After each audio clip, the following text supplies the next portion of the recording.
總之啊，就是中產階級夫妻，你不買房你要幹嘛嘛？對啊，你要幹嘛？你去租社宅，社宅你說3年再3年6年，不然想办法弄個什麼關懷戶12年。你知不知道社宅它有計點的機制？計點是指什麼？半夜喧嘩，什麼垃圾狗大便，它就計點。然後它不是說每個月清空一次或1年清空一次哦，只要這個計點累積達到，我記得高雄的條件是30點出去，你這6年還沒做完出去就是這樣。所以你住的提心吊膽，我跟你講，你在你家裡養個熊孩子，你在養個寵物給你做什麼？你被計點出去就是這樣。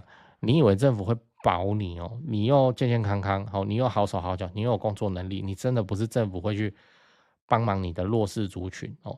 那買房買一間，我告訴你，解決自住需求真的很恭喜。但你自己想想看，我們人均餘命，你就想想看，你從75歲到95歲這20年間，你要花什麼錢就好了。你哪來的錢可以花？存是存不到。一間房子會導致一對中產階級夫妻怎麼樣？沒有安全感。我不騙你，沒有安全感。所以現在買房門檻很高，什麼第2屋5成，第3屋7成，政府在拉高門檻，政府在幹嘛？政府在保護你啊！有能力上第2台、第3台車還是要上，盡量要上。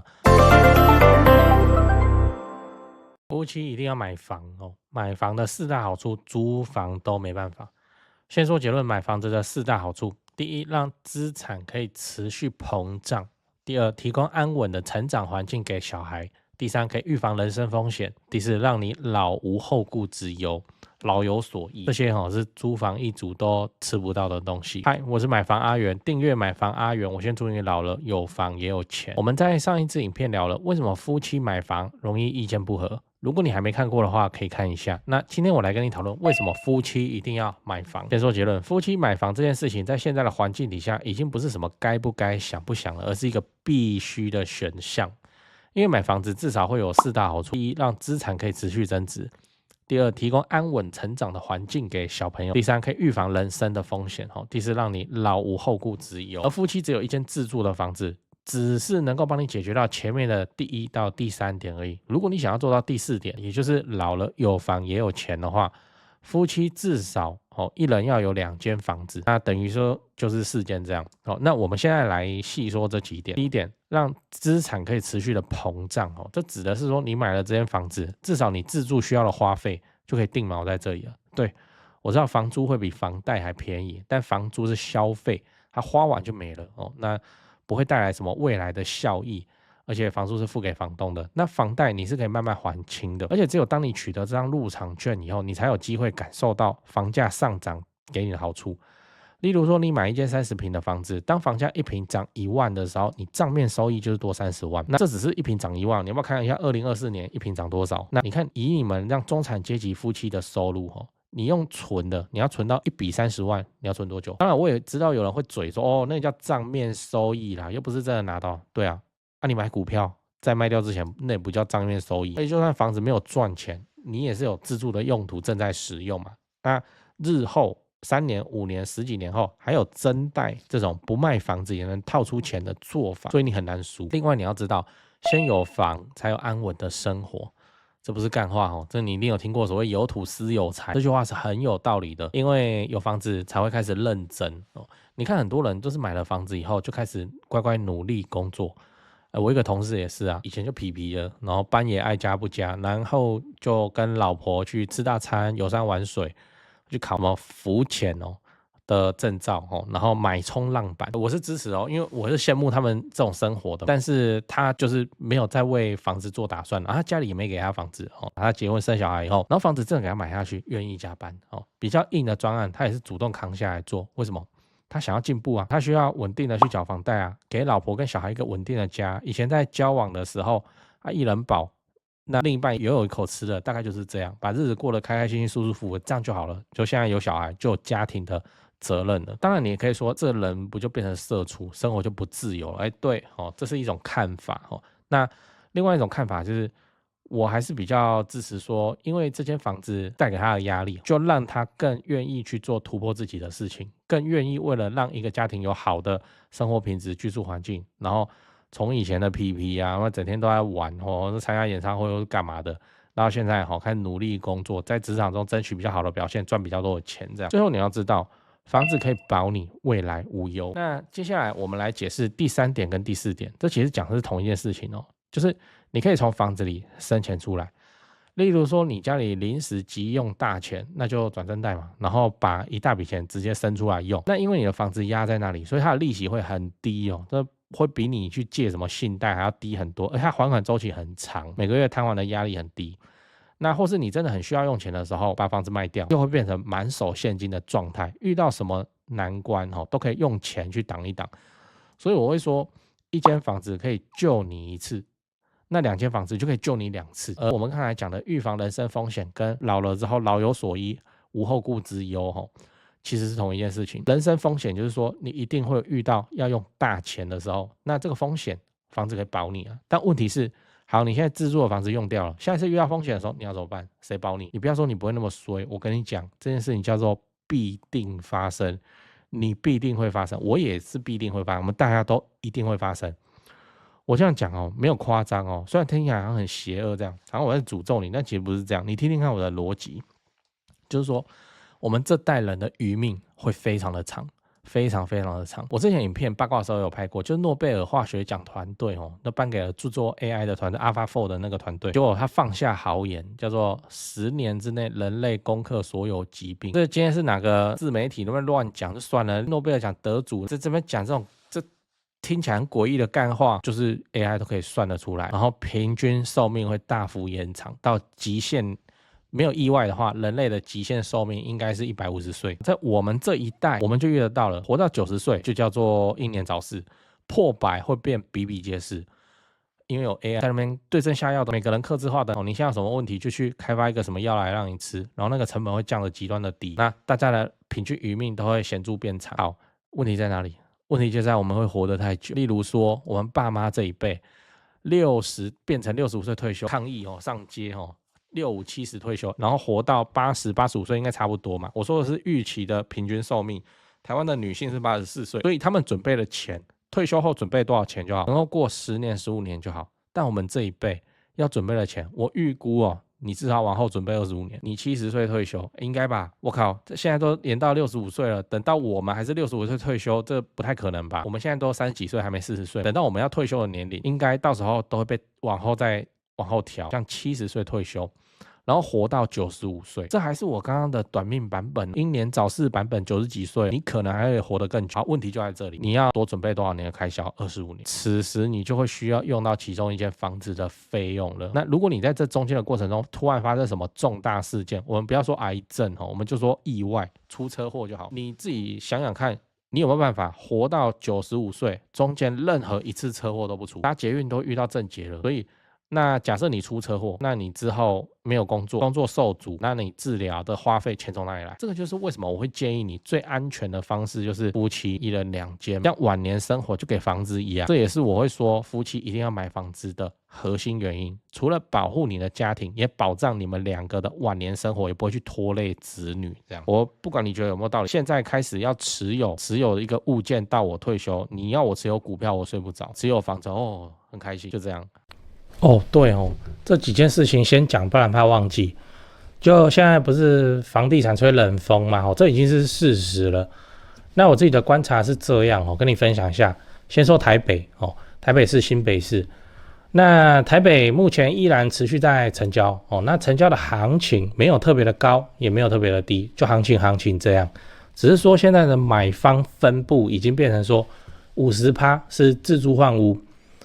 那50%是財富傳承，投資客幾乎都離開台北了。那我想這個也不賴嘛，就沒有投資客在那邊惡性炒作那前面講到那個50%自住換屋，自住換屋很重要的考量就是小朋友的學區所以蛋黃依然非常堅挺那50%的財富傳承那財富傳承講的就是就天龍人嘛有錢的天龍人，那通常都是怎樣？長輩就是看生幾個小孩，然後每個小孩一人幫他們買一間這樣要給小孩的這種屬性，所以他那個也沒有要投資，也沒有要炒作啦，就是保值就好財富傳承那你有錢，你要放在全台灣最頂尖的房地產市場來自住換屋或是財富傳承都可以只是說現在成交在4500萬以上已經是目前的常態哦。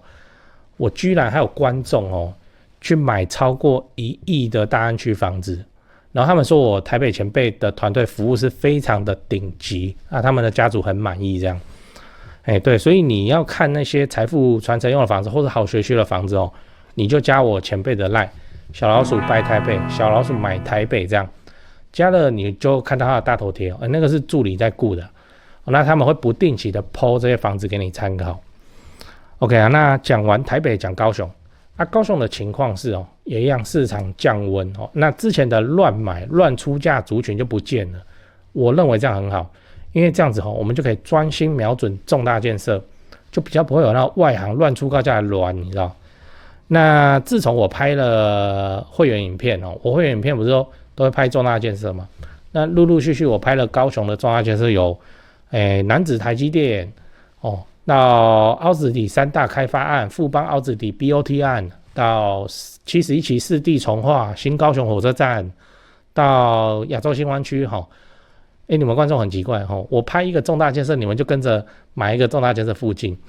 高雄我是很有信心啊，沒想到說這個觀眾好像比我還有信心買的比我還貴，買的比我還多真是蠻誇張那看好高雄，你瞄準重大建設，就找我推薦的台灣房屋美術之星店那在高雄你要賣還是要買那你就給他們一條龍就好了，就跟我一樣，我過去10幾年都是他們處理的，這是真的那我付的中介費這樣子加起來早就超過7位數。那你看我還是願意推薦他們就是真的很沒問題嘛很專業很 OK。他們的 LINE 是小老鼠 go go go go go 小老鼠5個 go 那他們有答應我說會 po 在這支 LINE 的房子是都會挑過就是專門給買房阿元的觀眾。那這些房子都怎樣？都適合自產，也都在重大建設旁邊，你可以加那個 LINE 來看看高雄沒有台北那麼貴祝你自產順利，來高雄玩得開心，讚讚。好，來講故事，你可不可以給我一個交代？夜深的巷弄裡，阿明抱着熟睡的兒子，抬頭望着亮着微弱燈光的小套房，臉上滿是焦躁不安。一旁的小芬拖着一袋剛買的生活用品，雙手酸痛不已，還得努力安撫哭鬧不休的孩子。兩個人身心俱疲，卻只能繼續往家中那條陡峭的樓梯走去。小芬強忍着哽咽，那聲音中帶着深深的疲憊。房東明天又要來收租了，還說要漲3000元，我們不接受就得立刻搬走，到底要怎麼辦？原本就被公司加班壓得喘不過去的阿明，聽到更是火冒三丈。他看着小芬手裡捏着的這個漲租通知單，一把搶過來，狠狠地揉成一團。這算什麼？小小一間破公寓，漏水也不修，冷氣又很吵，還敢再漲房租？他激動的想把紙扔在地上，但終究還是無力的垂下肩膀。小芬啊，我們真的要繼續過這種看人臉色的生活嗎？這時候一直在小芬懷裡斷斷續續哭鬧的小孩，仿佛感受到父母的情緒，更加大力的揮動小手，哭聲越來越大。看着孩子滿臉淚痕，小芬酸楚的說：這樣對這個小孩真的好嗎？住在這裡不僅擠，還得隨時擔心房東一句話我們就要搬家。講到這裡，他再也忍不住，眼淚奪眶而出。那阿明也低頭不語，他腦海中閃過各種念頭。近年來，他在股市和基金上稍有斬獲，手裡雖然不算寬裕，但也算是有一點點積蓄。孩子一天天長大，再繼續租下去，怎麼給他一個安穩的成長空間？那他自己老了以後又如何安度晚年？今天房東漲租，明天如果失業，連租金都付不起，那他們又要何去何從？這一切居住的問題就像洪水般湧上心頭，令他痛苦又不得不做出抉擇。就在那一夜，阿明抱着哭到睡着的小孩，緊緊握住小芬的手，沉悶地說：我想好了，我們想辦法去買一間房子。幾天後，小芬一手提着市場買來的菜，一手拿着各家房仲的傳單，皺眉頭問阿明：你真的有想清楚嗎？阿明嘆了口氣，轉頭看着站在他們租屋處大門的小孩，心中沉綿綿地說：我真心不想再把錢付給房東，如果房租未來還不斷上漲，還不如把這些錢用在自己的房貸，多少還能成為自己的資產。這些年來，我好歹也是加了很多班，存了一點錢，再加上一點點股票的獲利，或許我再借一點，可以先付個頭期。小芬聽到投資獲利4個字，想起之前阿明白天在上班，深夜還在研究股票的辛勞，不禁很心疼，卻理解他所言非虛。好，如果我們可以讓自己的錢變成自己房子的一磚一瓦，那也算一種長期的累積投資吧。隔天一早，夫妻倆拎着大包小包就開始帶着小朋友到處看屋，看了幾間，不僅屋況老舊，不然就沒有電梯，根本不適合小孩健康成長。小芬皺着眉，語氣裡滿是擔憂。沒關係，我們再找找，總能找到適合的房子。阿明一邊抱着小孩，一邊轉頭安慰小芬。終於，他們找到一個不錯的中古社區，那裡面有親子遊樂區、綠地跟社區托嬰中心。小芬眼前頓時一亮。如果住在這邊，那小孩子還不錯，他可以在安全的社區裡頭，我去顧他就好，不用到外面去，也不用擔心隔壁鄰居來敲門抱怨吵鬧。那小朋友在看房子的過程也興奮地在遊樂場跑來跑去，這份天真的笑容讓小芬跟阿明心裡感到一陣暖意。或許這裡能夠成為孩子真正的成長樂土。看完房回家的路上，阿明突然接到一通電話，原來是他父親做健康檢查的時候發現之後需要做長期的復健，那母親在家鄉一個人照料已經顯得力不從心。小芬察覺阿明深鎖的眉頭，輕聲的問：怎麼啦？是不是爸爸那邊怎麼了？爸可能長期要做復健，如果可以的話，想要搬到我們身邊跟我們一起住，方便就醫照顧。阿明的語氣低沉，滿是擔憂。如果我們還像現在這樣租房子，別說讓爸媽一起住了，你跟我跟小孩都快擠不下了，更不用說將來你跟我都會老。話一說出口，小芬眼裡已經泛起淚光。阿明，我不想要將來一大把年紀還得擔心哪天房東要來趕人。這種不安實在是太過恐怖。阿明聽着也只能無奈的點頭。他想起從前看過很多長輩晚年無處安身，甚至被房東漲房租逼得四處奔波的例子，心裡頓時更加篤定。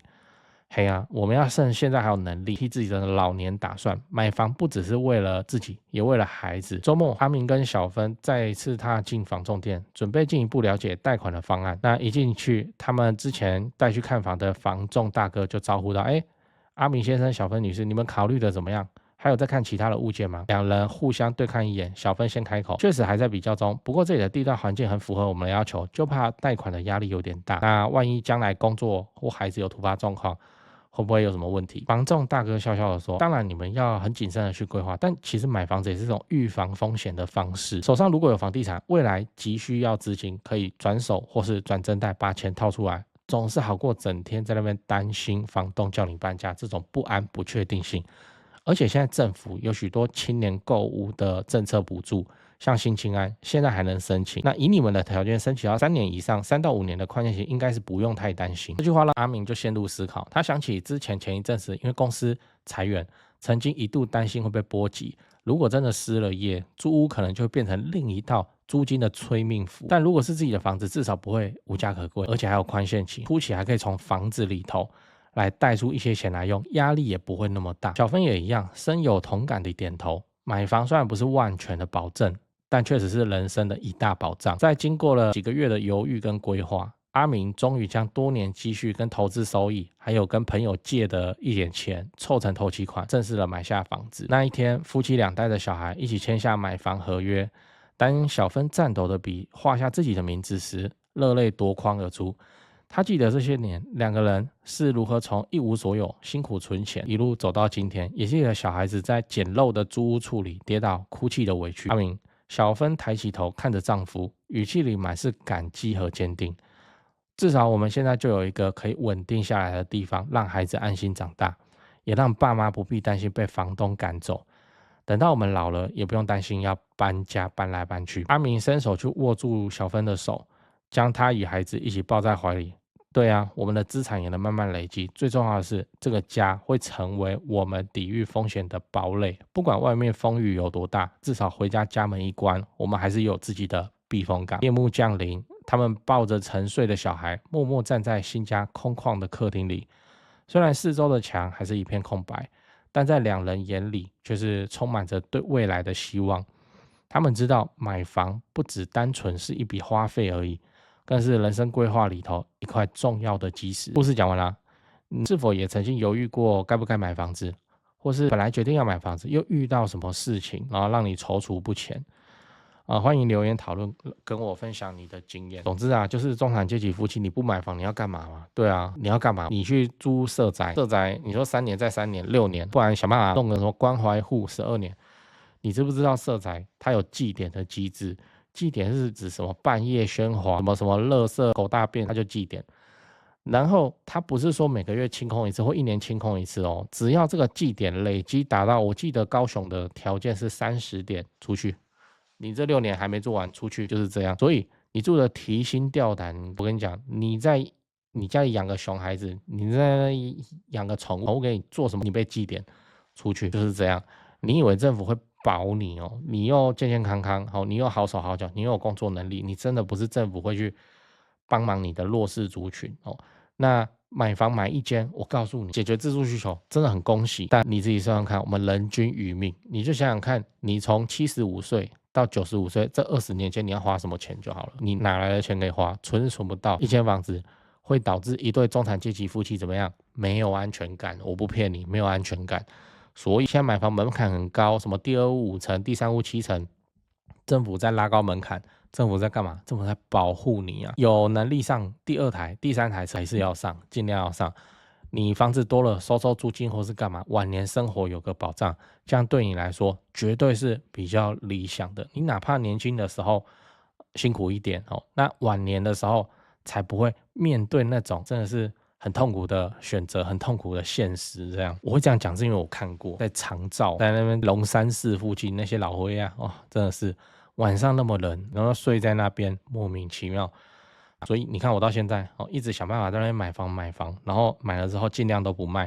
我在幹嘛？房地產週期就不是說什麼你在2024買，然後你那看2025、2026會漲到哪裡，不是啊，就是在2030回過頭來看2024、2025的價格如今怎麼樣，就是在你75歲的時候回過頭來看你身上有沒有錢，有沒有房嘛。人生結算時刻，我現在會說是70歲，因為我很確定，等到我70歲以後，應該沒什麼工作能力了，我就要開始吃老本了，就要吃房子的錢了的租金啊，或是轉正貸的投資啊，或是幹嘛？對，所以人生結算時刻70歲，你我離70歲還有大把光陰啊，趁這個時候把它累積起來，以後70歲的時候有房也有錢。我這個時候根本不亂講呢，不是說什麼好像有押韻念出來這樣，不是，真的是我的目標。我要我老的時候怎樣，有房也有錢。